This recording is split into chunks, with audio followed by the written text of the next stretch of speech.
Hello, I'm Ben and welcome to my channel, Rubicon Ben. Today, a nice quick and easy one. I thought I would explain the difference between the 2 high and the 4 auto setting in the Rubicon. Quite easy and quite straightforward as you would suggest, but I'm actually going to show you the real difference and I'm going to do it on my drive.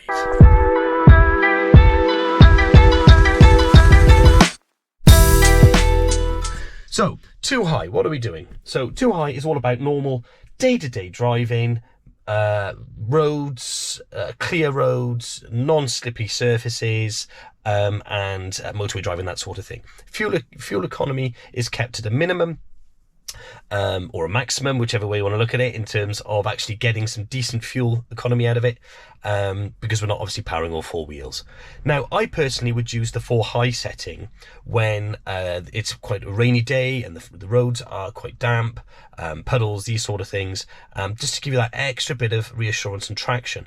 And I'm going to show you, as I just mentioned a minute ago, the actual real difference between 2 high and 4 high on my drive. So quite easy to change, quite easy to shift.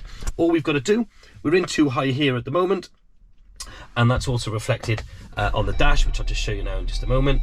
Over here we've got 2 high, and then all we've got to do to put that into 4 high auto is simply that. Okay, so what is the purpose of auto? Well, this is kind of changing the wheels drive as and when the car feels it needs it. And that all sounds a bit magic to me, but you can really get that sense when you get onto my super steep drive. So at the moment, I'm in 2 high. There it is. I'm going to pop the handbrake on there, and I'm going to put the camera into somewhere which is actually useful, so you should be able to see it.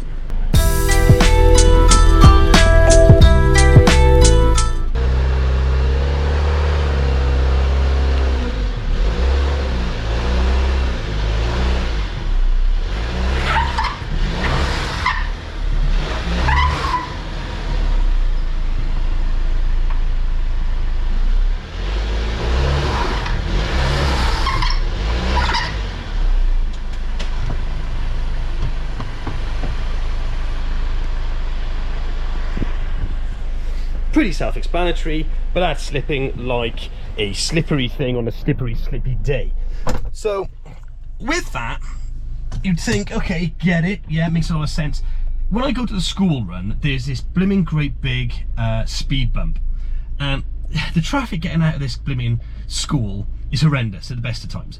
So what I do, I'm moseying up and I put my front wheel over the speed bump, I edge up with the back wheels, and I'm thinking I'm just going to balance those wheels on top of the speed bump and it's going to look super cool. And I get a little feel for my little throttle control.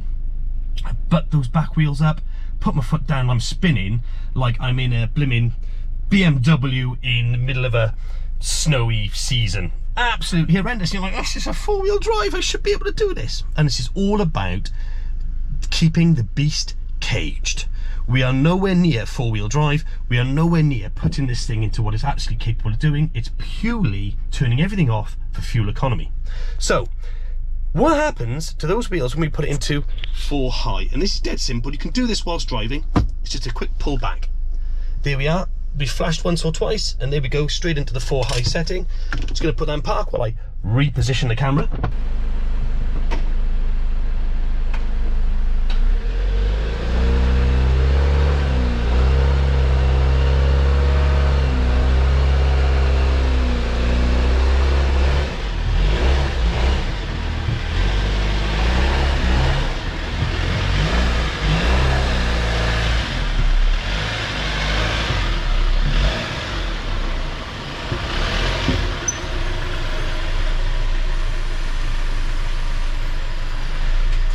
So there we are, no fuss, piece of cake. When you've got a slippery surface, just bang it into 4 high and you're away to go. And that setting at 4 high auto can be driven at any speed pretty much, within the limits. And if you've been enjoying some of my videos, thank you. And in order to give me a bit more support, if you would, just give us a like and a subscribe, where obviously you'll get a notification every time I upload one of these videos. Thanks a lot, take care, bye bye.